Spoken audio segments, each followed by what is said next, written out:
êtes nombreux sur vos écrans pour suivre cette émission Débat ouvert d'aujourd'hui. Nous recevons sur ce plateau le président de la fraternité congolaise qui n'est plus une personne à présenter.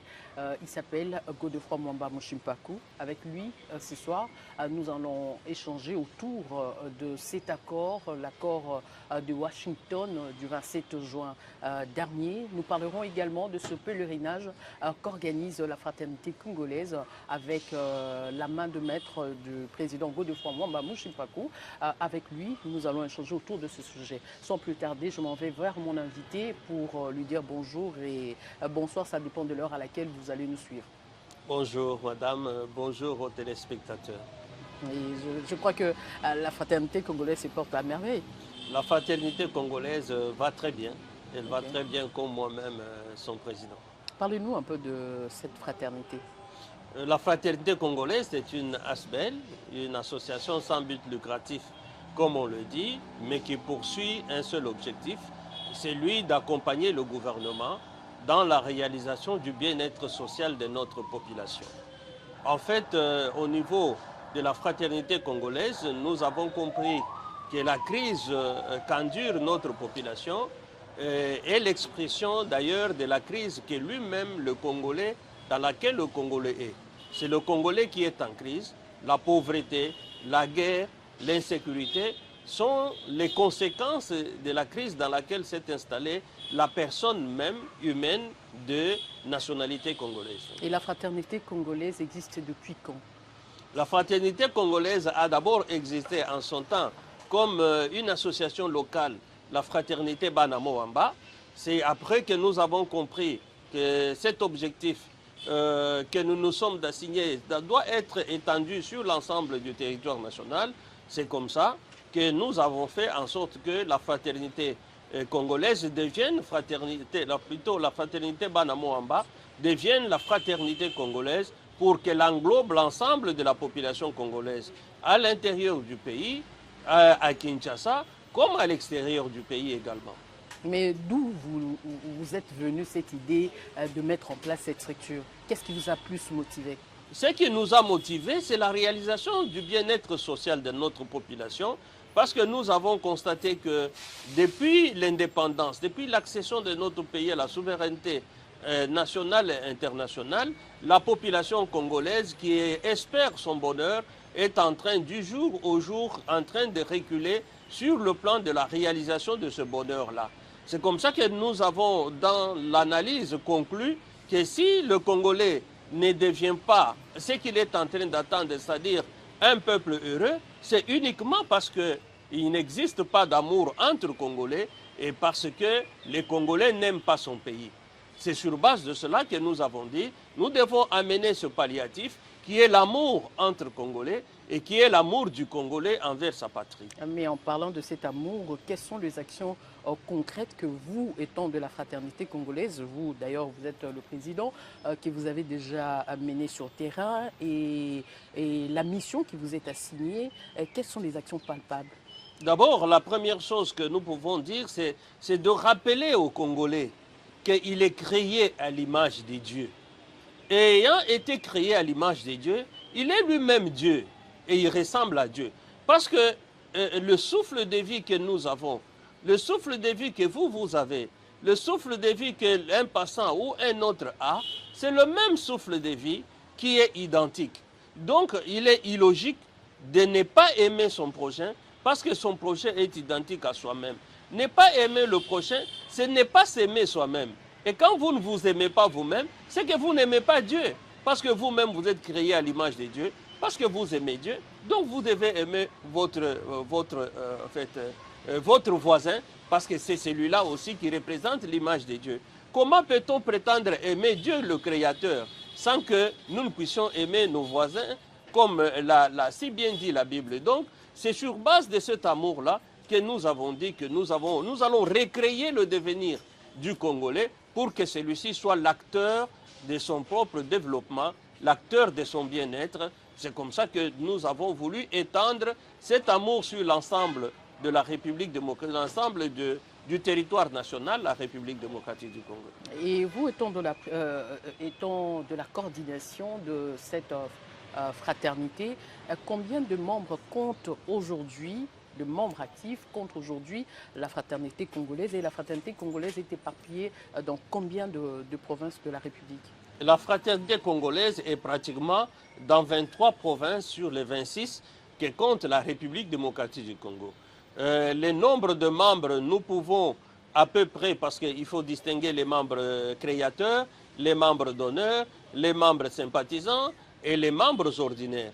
Nous naviguons à plus ou moins 1000 membres par chaque province, donc nous sommes autour de 26 membres qui sont identifiables et qui sont connus en tant que fraternité congolaise. Oui, apparemment, est-ce que, bon, c'est une question de curiosité, est-ce qu'aujourd'hui la fraternité congolaise a des ambitions pour être du jour au lendemain une formation politique? Parce qu'avec avec tout ce que vous venez d'énumérer, nous sentons que c'est pratiquement un parti politique. Est-ce que vous avez également ces ambitions-là? Non, nous ne sommes pas un parti politique. Mais par contre, nous sommes un groupe d'opinion.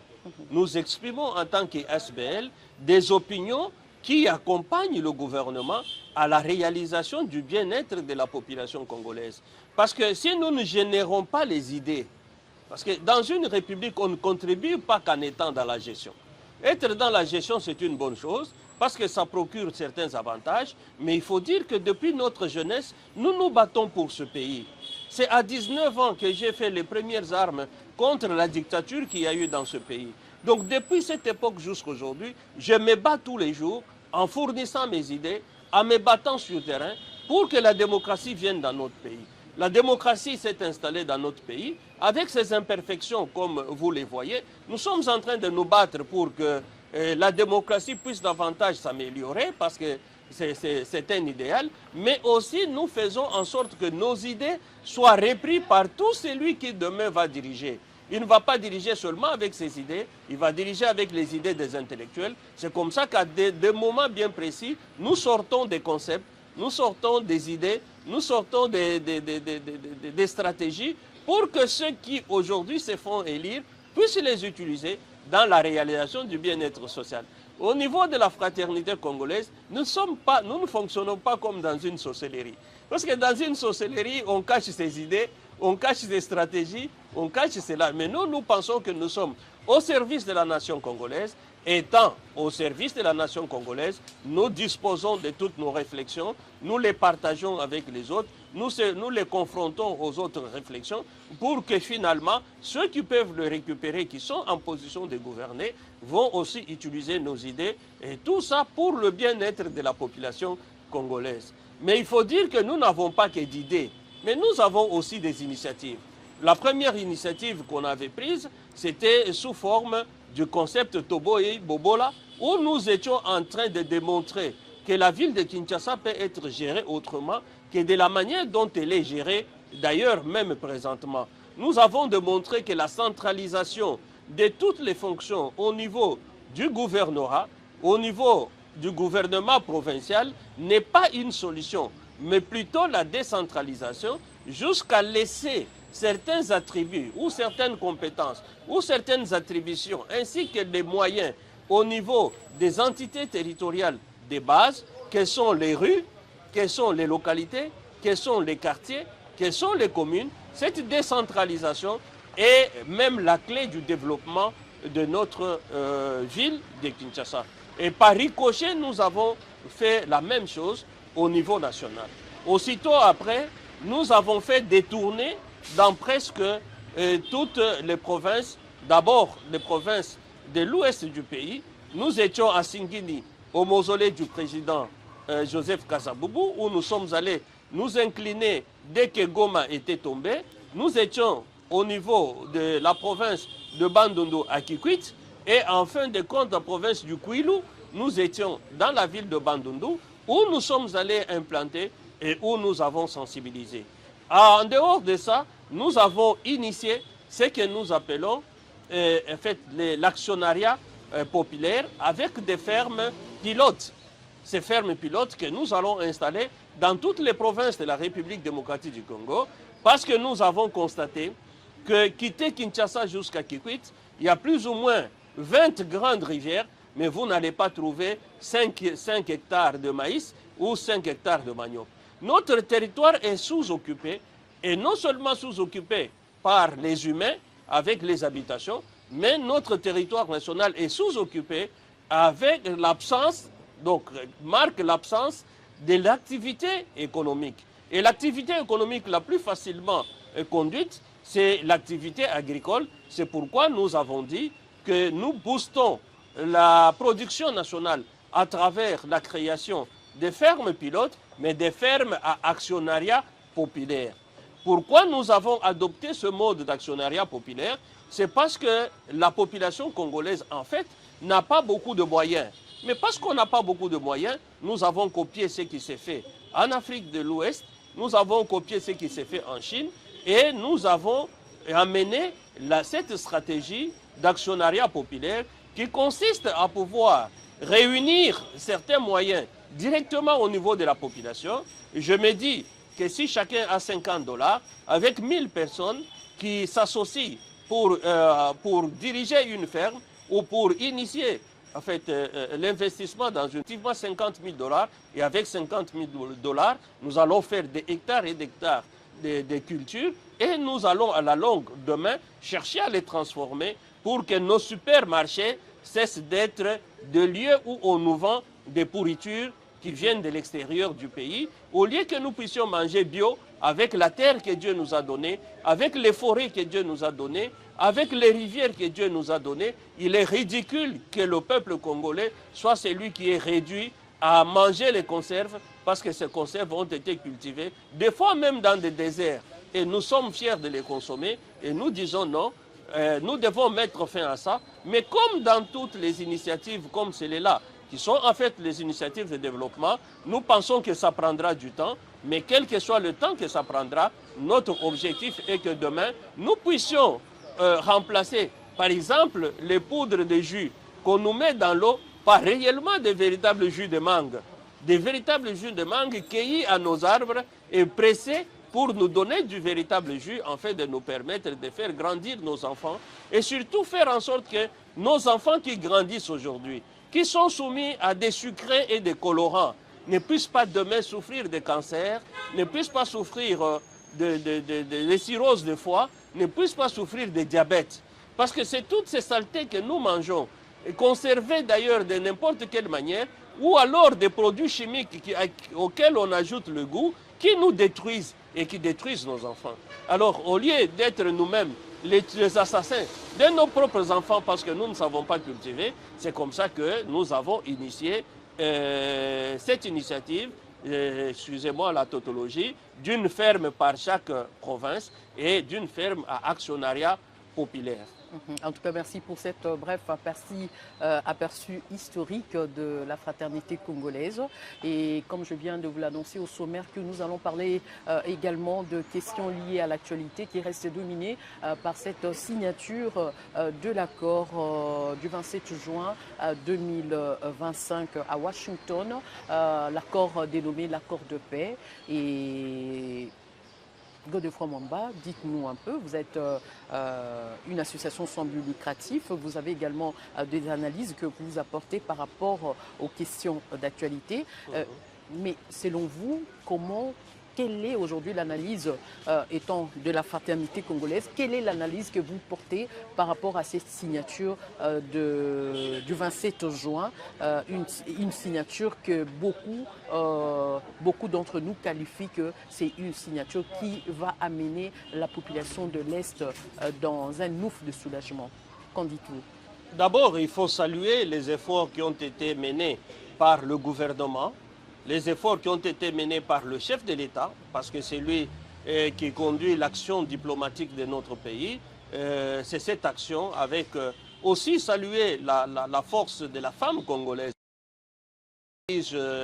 Pas souvent, ou alors on occulte parce qu'il s'agit de femmes. Il y a, en fait, ce résultat a été obtenu par un gouvernement dirigé par une femme, Madame Junit Souminois, et aussi dirigé le ministère des Affaires étrangères lui-même, qui est dirigé par une dame, Madame Wagner, qui est une dame en fait, impressionnante par rapport à sa qualité intellectuelle. Et aussi, sans oublier que cette dame-là, elle est secondée immédiatement après par une vice-ministre qui s'appelle Gracia Yamba, qui est l'élue du territoire de Kanyama, qui aussi a complété. Donc nous avons trois femmes, trois braves femmes au front qui se sont battues pour que nous ayons cet accord qui va demain nous amener la paix. Mais cependant, je me dis que cet accord est bon, il va nous amener la paix, mais aussi c'est un moment de répit qui est accordé à la population congolaise, qui est accordé à la patrie congolaise pour que celle-ci s'organise afin d'avoir une armée capable de pouvoir sécuriser la patrie, capable de pouvoir maîtriser toutes les menaces et non pas une armée qui va attendre qu'on puisse l'attaquer, mais que ce soit une armée qui est dissuasive, qui ne permet même pas à un voisin ou à un pays lointain puisse s'imaginer à s'attaquer à la République démocratique du Congo. C'est pourquoi cette période de paix qui va venir à l'issue de cet accord va permettre à ce que le Congo puisse organiser son armée afin de devenir une puissance comme le destin du monde le prédestine. Mais à votre niveau, vous avez quand même un œil regardant par rapport à cet accord. Mais quel est aujourd'hui le côté positif de cet accord et quels sont les points qui, avec les négociations, que le pays peut améliorer tout au cours des négociations? D'abord, le point positif, comme vous le savez, c'est que cet accord va amener la paix. Ça, c'est évident. Dans un premier temps, nous aurons la paix. Dans un second temps, c'est la libération du territoire national. Par ceux qui nous ont envahis, ils doivent se retirer du territoire national afin de permettre à ce qu'il advienne le développement du pays, parce qu'on ne peut pas développer le pays pendant qu'il est en guerre. Le troisième aspect, c'est même l'aspect humanitaire. Parce que pendant que l'armée étrangère va pouvoir se retirer, il y aura une action humanitaire, selon M. Boulos, lui-même qui a géré ces négociations, qui représente les États-Unis. Il a dit que la France va conduire une action humanitaire à l'est de notre pays. Donc je pense que ça, ce sont des acquis pour lesquels on ne peut pas ne pas se réjouir. Dans un second temps, il faut revenir sur les critiques. Parce qu'il y a beaucoup de gens qui critiquent. Et la seule critique qui émerge, qui est un peu intelligible, c'est la critique selon laquelle il y aura cogestion des ressources entre la République démocratique du Congo et le Rwanda. À ce niveau-là, je veux dire deux petites choses. La première chose, c'est que, d'ailleurs, M. Boulos lui-même l'a dit, les investissements qui viendront des États-Unis ou des investisseurs américains vont être menés au Congo, vont financer les investissements selon le code minier. Et je ne vois pas ces intellectuels qui aujourd'hui sont en train de vouloir ramener l'opinion, distraire l'opinion, en leur disant qu'avec cet accord, il y aura partage des ressources ou cogestion des ressources avec le Rwanda. Je me demande de quelle manière cette cogestion va-t-elle se réaliser. Parce que les ressources qui reviennent à la République démocratique du Congo sont des sources, des recettes en fait, qui sont déjà consignées dans le code minier. C'est le régime conventionnel auquel on pouvait faire allusion pour dire que les investissements américains vont répondre à une convention. Ce régime conventionnel est déjà passé. Nous sommes dans un régime de droit dans lequel le code minier a fixé les taxes, les impôts, les obligations environnementales, comme les obligations de la responsabilité sociétale des entreprises. Et ces richesses qui sont issues de ce code minier sont gérées, d'ailleurs sont perçues, ces recettes sont perçues à travers les organismes de la République démocratique du Congo, comme la DGI, et comme tous les organismes qui sont chargés de récolter la recette, le DGI, DGDA, ainsi de suite, qui sont des organismes congolais. Comment peut-on nous faire comprendre que ces richesses qui reviennent à la République démocratique du Congo vont être co-gérées avec le Rwanda? Sous quel mécanisme?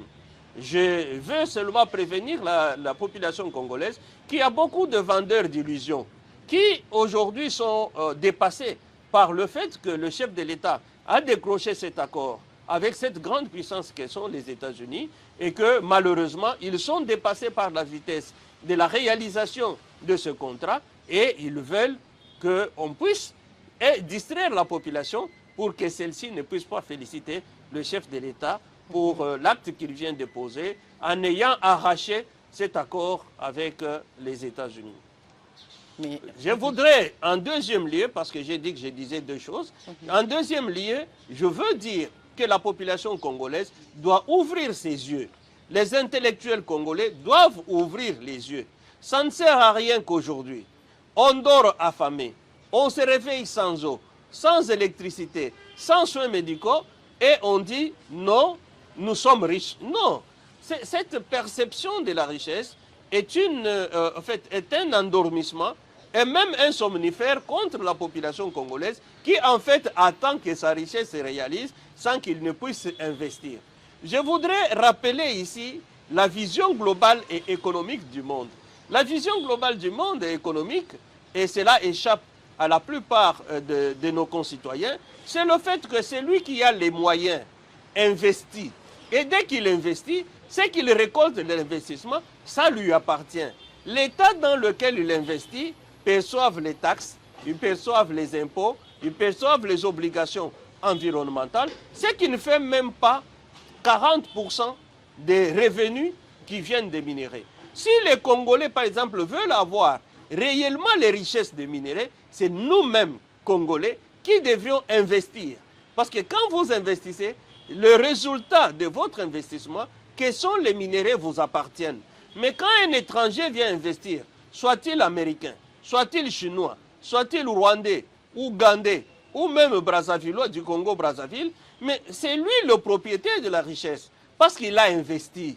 Et la République démocratique du Congo, comme tout autre pays dans lequel on investit, ne profite que des impôts, des taxes, des redevances, des obligations environnementales ou des obligations sociétales des entreprises. De ce point de vue-là, le Congolais doit cesser de penser qu'il est riche.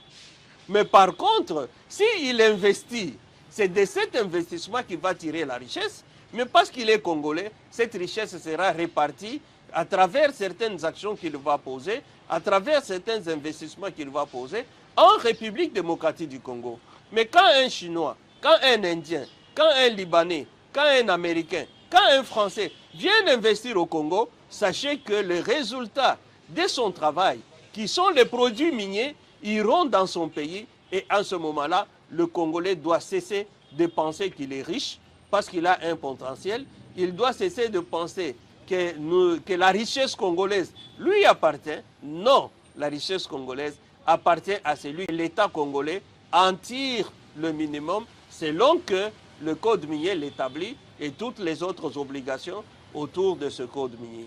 Donc, je reviens au premier point, là où vous avez parlé de la cogestion. Ouais. Donc, en vous entendre parler, c'est là où le Romain s'appoignère par rapport à cet accord. Parce que nous voyons aujourd'hui le Rwanda être en agitation par rapport à cet accord. Est-ce que nous pouvons dire que non, le Rwanda s'est senti un peu contourné par cet accord, il se sent un peu perdant? Le Rwanda se sent certainement perdant parce que ceux qui vont venir investir au Congo viendront avec leurs capitaux, ils investiront en République démocratique du Congo, ils ne vont pas investir au Rwanda. Par ce fait-là, le Rwanda, qui était le commissionnaire de nos minéraux, va cesser d'être commissionnaire de nos minéraux parce que les investisseurs vont venir investir de ce côté ici. Mais comme dans chaque négociation, il n'y a pas que de perdants. Le Rwanda aussi, il faut le reconnaître, gagne quelque chose. Qu'est-ce que le Rwanda gagne? Le Rwanda gagne le fait que peut-être nos richesses traversent, ou bien nos minéraux traversent la République démocratique du Congo et peuvent être raffinés au Rwanda du fait qu'il y a déjà des investisseurs qui viendront ici, qui ont les raffineries au Rwanda auxquelles on ne peut pas demander de venir faire la même chose en République démocratique du Congo. Je voudrais attirer l'attention de tous les Congolais, parce que cette question nous revient toujours. Pourquoi est-ce qu'on investit au Rwanda au lieu d'investir en République démocratique du Congo? Je pense que le mécanisme international du financement doit être maîtrisé par la plupart des Congolais. Sinon, nous parlons des choses que nous ne connaissons pas. En réalité, pourquoi on investit ailleurs qu'en République démocratique du Congo? Parce qu'au niveau international, un projet minier ou tout autre minier ne se fait pas avec l'argent de la poche d'un individu. Les projets miniers, comme tout autre projet, se font avec de l'argent qu'on lève sur les places boursières. Mais quand vous allez lever l'argent sur la place boursière, vous êtes obligé, dans le mécanisme international, de pouvoir assurer ce capital-là. Le degré, le taux d'assurance par rapport aux autres pays et la République démocratique du Congo, le taux d'assurance du capital qui vient au Congo est très élevé par rapport aux pays limitrophes. Je donne un cas simple pour que tout le monde me comprenne. Quand vous allez à la place boursière de Londres, par exemple, vous dites, je vais lever 10 millions de dollars à investir au Rwanda. Quand vous allez lever cet argent, il faut l'assurer. Vous l'assurez peut-être avec 10%. Et 10% d'assurance, ça va faire qu'à peu près, vous avez 11 millions de dollars à pouvoir, vous avez pratiquement 11 millions de dollars à pouvoir rembourser parce que vous avez le 10% d'assurance. Mais si vous venez dans un pays à indice de taux d'assurance très élevé comme la République démocratique du Congo, pourquoi le taux d'assurance est très élevé dans notre pays? C'est parce qu'il y a d'abord la guerre, c'est parce qu'il y a quelque part la corruption, c'est parce qu'il y a quelque part un climat des affaires qui ne permet pas à ce que ces affaires puissent prospérer sans qu'il y ait des pertes de financement. Quand vous arrivez dans d'autres pays, là où la loi est observée à la rigueur, dans ces pays-là, il y a la sécurité du financement. En ce moment-là, le taux d'assurance de votre capital ne sera pas élevé. Je disais que si vous levez 10 millions de dollars sur la place boursière mondiale pour investir au Rwanda et qu'on vous demandait en fait une assurance de 10%, vous aurez à avoir à 11 millions de dollars.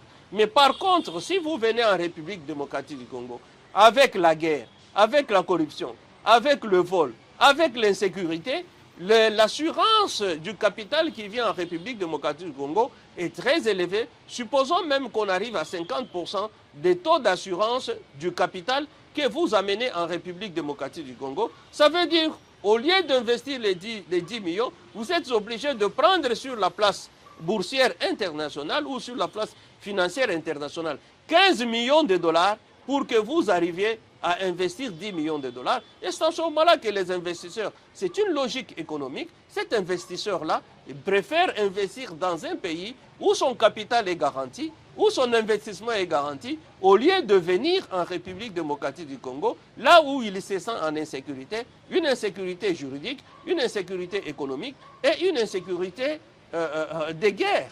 Donc c'est comme ça que nous aussi, la signature de cet accord, c'est un défi qui nous est lancé en tant que nation. Je l'ai dit en premier lieu, parce que nous devons organiser notre armée afin d'atteindre le niveau de dissuasion.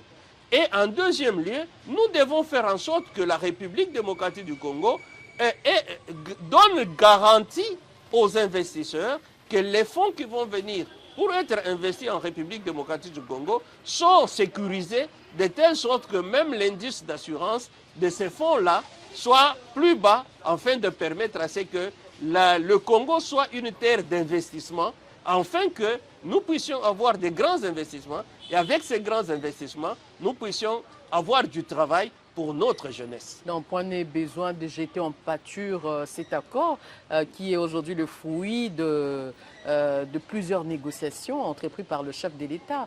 Non, je pense que ceux qui jettent en pâture en fait, cet accord sont ceux qui sont en perte de vitesse politiquement, qui aujourd'hui ne savent pas à quelle branche s'accrocher, parce que le chef de l'État s'est adressé à une grande puissance qui a accepté de venir investir en République démocratique du Congo, et ceux qui n'ont que du chantage comme arme politique sont aujourd'hui complètement désarmés, mais parce qu'ils sont désarmés, ils recourent à l'intoxication, ils recourent à la désinformation pour prétendre que l'accord qui a été signé par notre vaillante ministre des Affaires étrangères soit un mauvais accord. Non, c'est un accord qui va apporter la paix en République démocratique du Congo. C'est un accord qui, à la longue, va nous apporter des grands investissements. Avec ces investissements, l'économie de la République va être en fait requinquée. Et avec cela, nous aussi, la population congolaise, nous allons devoir nous retrouver. Ce que j'insiste, c'est d'appeler notre peuple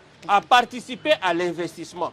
Parce que nous n'avons pas de grosses richesses. Ceux qui ont de grosses richesses, parce que ces richesses-là ne sont pas issues de voies stables, ils sont en train de faire fuir leurs capitaux. Il faut maintenant que la population congolaise s'organise à travers un actionnariat populaire pour pouvoir mettre ensemble les moyens afin d'investir. Parce que c'est en investissant qu'on devient réellement souverain par rapport en fait, à l'économie. Sinon, nous n'aurons que la souveraineté politique, en fait, qui n'arrive pas du concret, parce que c'est la souveraineté économique et financière qui va faire que la population congolaise soit heureuse demain et qu'elle puisse vivre au niveau de la capacité de ses richesses. Mais en quoi est différent cet accord du 27 juin à d'autres accords signés déjà depuis 2009? D'abord, il faut comprendre que la guerre qui nous est menée, c'était aussi une guerre par procuration. Mais regardez comment est-ce que le processus est arrivé. Quand le président Antoine Félix Tshisekedi a refusé de négocier avec ceux qui conduisaient la rébellion, il a demandé qu'il négocie avec celui qui les envoyait. Et malgré tous les refus, malgré tout ce que nous avons connu comme tergiversation, mais après tout, il y a eu une rencontre entre Paul Kagame, qui en fait, lui, c'est lui-même le véritable rebelle dans notre pays, en fait, qui est l'agresseur. Il a rencontré le chef de l'État. Et ça, c'était déjà une victoire pour le président Antoine Félix Tshisekedi Tshilombo. Au-delà de ça, et même pour la République démocratique du Congo, au-delà de ça, nous sommes allés plus loin, la République démocratique du Congo, avec Antoine Félix à la tête. Il a dit non, Kagame c'est un envoyé de grande puissance. Parce que ceux qui pillent nos ressources à l'Est, ce ne sont pas des Rwandais. Ce n'est pas le Rwanda.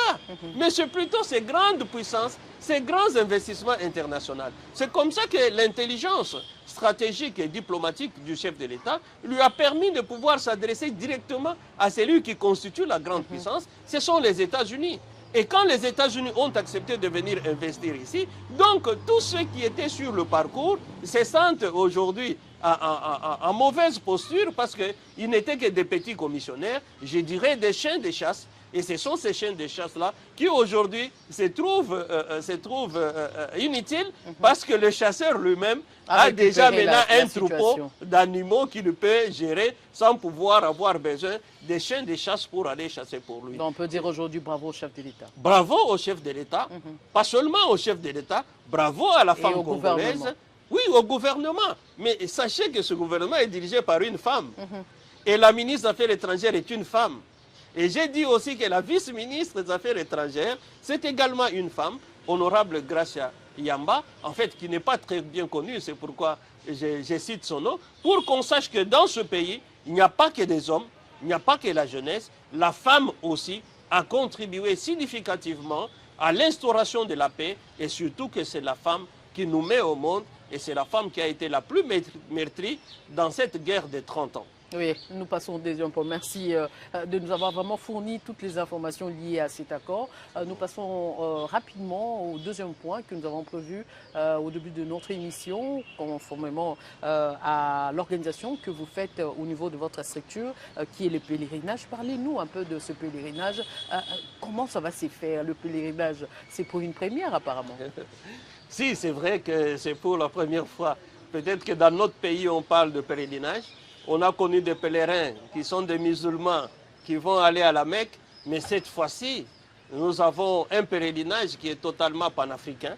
Nous qui avons grandi sous l'influence des grands panafricanistes comme les Kwame Nkrumah, comme les Patrice Emery Lumumba, comme Nelson Mandela, comme en fait, les Cheikh Anta Diop, comme Léopold Sédar Senghor, comme Thomas Sankara, nous avons été nourris par les idées de ces révolutionnaires et nous pensons qu'aujourd'hui, à l'âge où nous sommes, à l'âge où nous nous apprêtons à prendre notre retraite, nous devions rendre l'honneur à Thomas Sankara pour aller visiter la manière dont son pays est en train de capitaliser l'africanité, en sorte que nous aussi, ici au Congo, nous soyons capables de reproduire la même chose.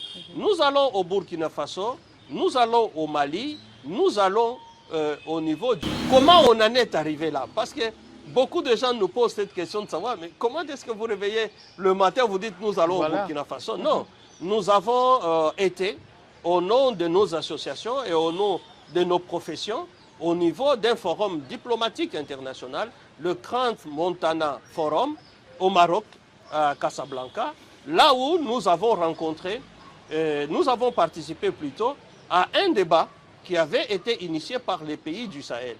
Et c'est dans ce débat que nous avions posé un certain nombre de questions sur la manière dont les pays du Sahel s'y prennent pour pouvoir se développer, pour pouvoir s'en sortir, malgré l'hostilité de l'Occident et malgré l'hostilité d'une partie des Africains, mais qui en fait suivent la conception occidentale, qui sont organisés en CEDEAO et qui les ont barré la route du commerce extérieur et ils ont enclavé les 3 pays du Sahel.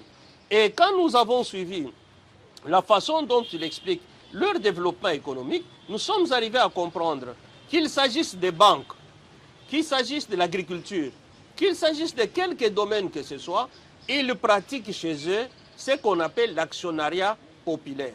Par exemple, en ce qui concerne, même en ce qui concerne les assurances, en ce qui concerne déjà les banques, nous avons le patron des banques burkinabés nous a expliqué comment est-ce que, malgré l'enclavement dans lequel ils sont en train de vivre, ils ont réussi à développer leur système bancaire pour le porter même au niveau international. Je me suis rendu compte qu'en République démocratique du Congo, il n'y a pas de banquiers, il n'y a pas de banques, non, il n'y a même pas de banques des Congolais. Mais eux, au Burkina Faso, non seulement que ils ont mis les moyens ensemble, maintenant il n'y en a pas. Même s'il y en avait, je salue ceux qui avaient pris l'initiative. Mais aujourd'hui, à la République démocratique du Congo, il n'y a aucune banque à capitaux congolais.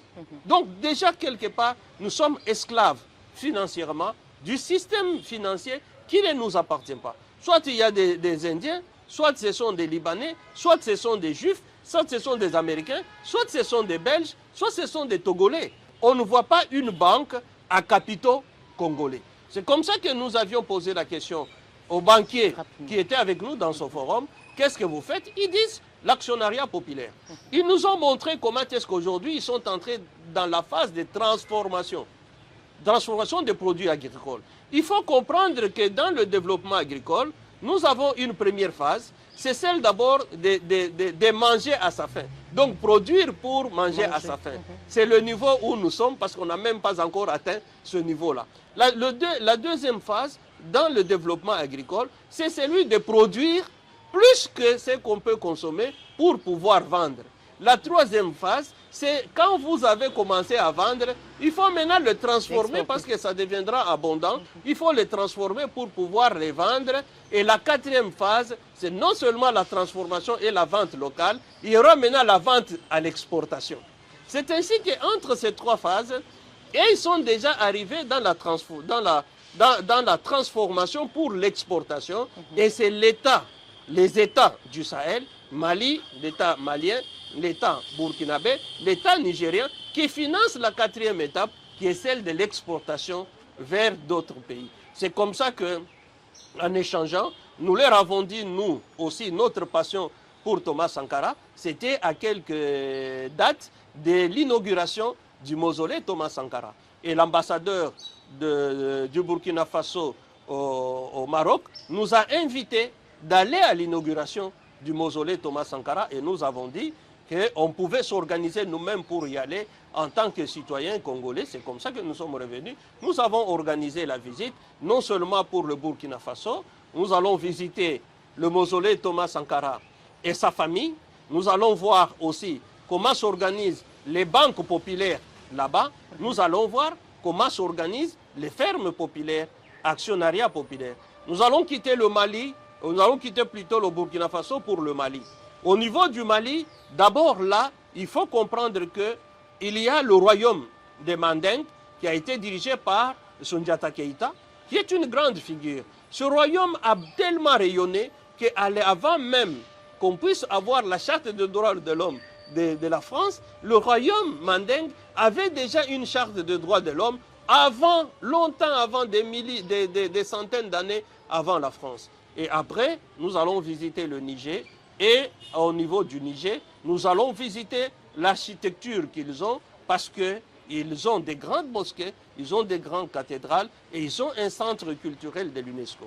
Notre objectif est non seulement de visiter l'actionnariat populaire, de visiter le lieu des mémoires, mais c'est surtout d'étudier aussi quel est le processus qui a fait que eux qui sont issus des grands peuples sont arrivés à conserver leur dignité jusqu'aujourd'hui où ils défendent leur panafricanisme selon les valeurs qu'ils ont intégrées de leur histoire.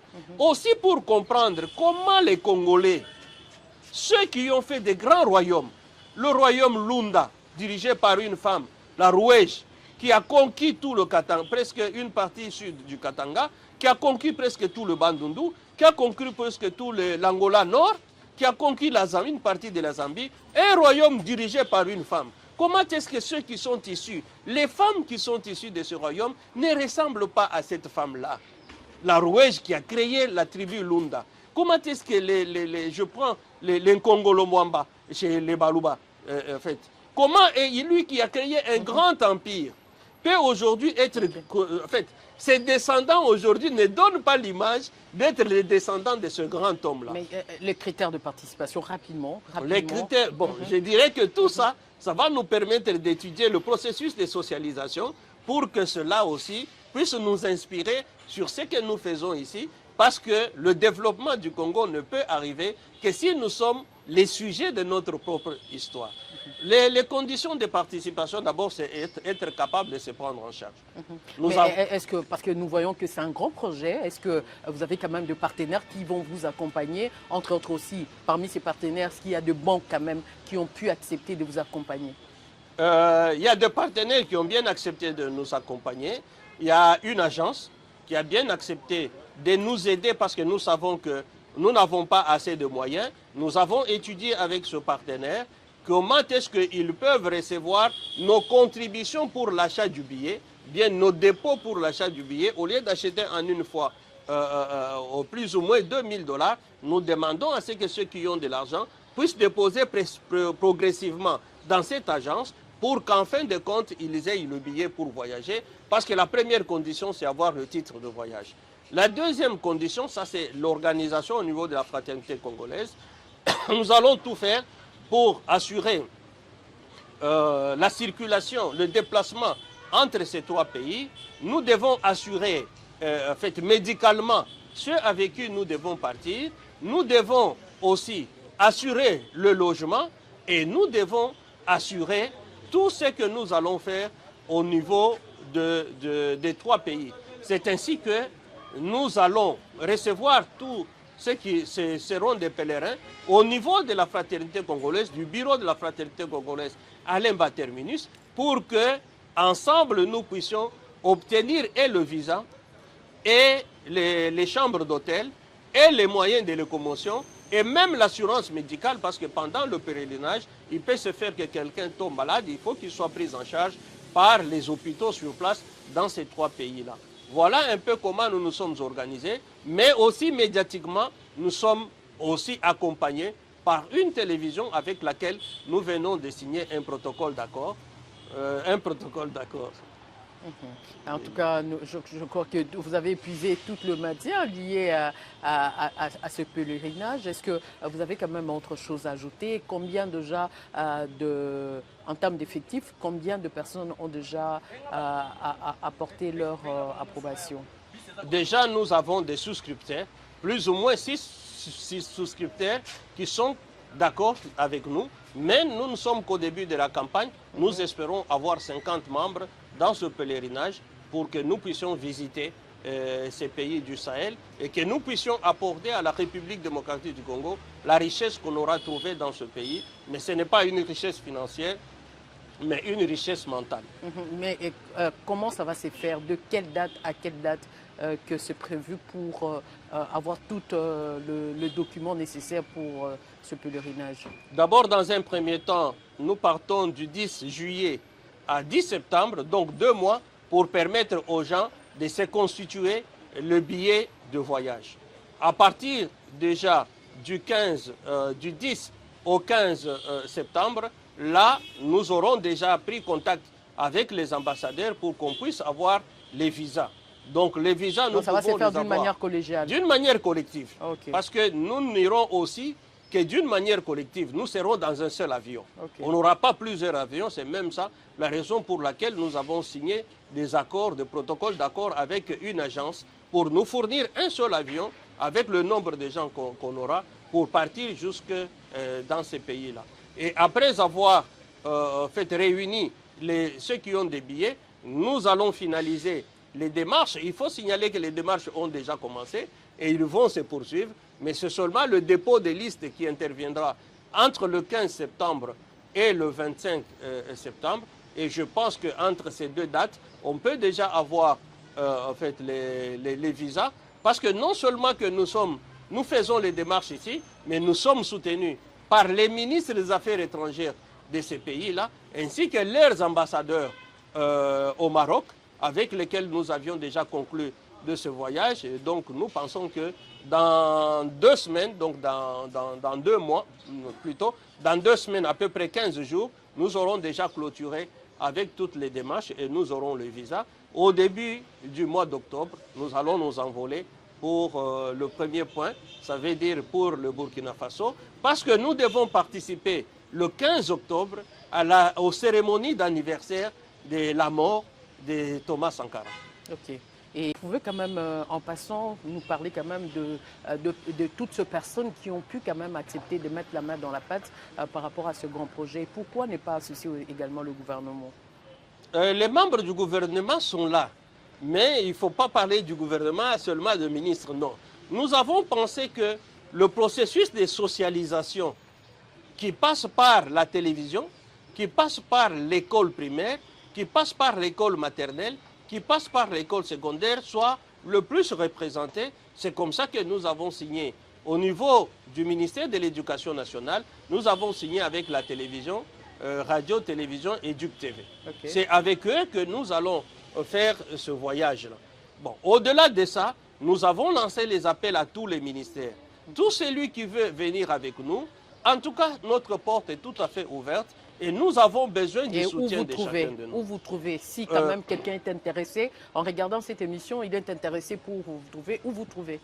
Le siège qui est physique, parce qu'aujourd'hui on peut nous trouver sur le net, mais ceux qui veulent nous voir physiquement, nous sommes au terminus de Lemba, en face de l'hôpital Saint-Gabriel. Vous allez trouver notre association, la Fraternité Congolaise, et là nous allons vous accueillir pour vous donner même les informations supplémentaires. Et ce bureau, nous l'avons et nous espérons que beaucoup de gens viendront. Mais ceux qui peuvent nous trouver sur le net, nous sommes sur le net, nous avons une page Facebook, Fraternité Congolaise, vous nous trouverez. Mais ceux qui peuvent aussi nous contacter par le téléphone, notre numéro vous sera disponibilisé pour que nous rentrions en contact avec vous et que nous puissions réaliser ensemble ce pèlerinage. Et ça sera tout, j'espère. Ou bien vous avez autre chose à ajouter rapidement? Je demande seulement à tout celui qui veut, surtout la jeunesse, parce que nous allons écrire aussi aux églises, nous allons écrire à toutes les organisations. Ceux qui sont intéressés par ça, n'hésitez pas, venez avec nous. Notre pays a besoin de l'apport de chacun de nous et surtout des expériences qui viennent également d'ailleurs. En tout cas, merci Godefroid Mwamba d'avoir accepté notre invitation. Je rappelle ici que vous êtes le président de la Fraternité Congolaise. Avec vous, nous avons échangé apparemment sur toutes les questions qui dominent l'actualité de l'heure, entre autres la situation de l'accord du 27 juin et également de ce pèlerinage que vous organisez dans le pays des Sahel. Merci beaucoup. C'est moi qui vous remercie. Et chers téléspectateurs, merci de nous avoir suivis et retrouvons-nous prochainement avec le même plaisir. Au revoir.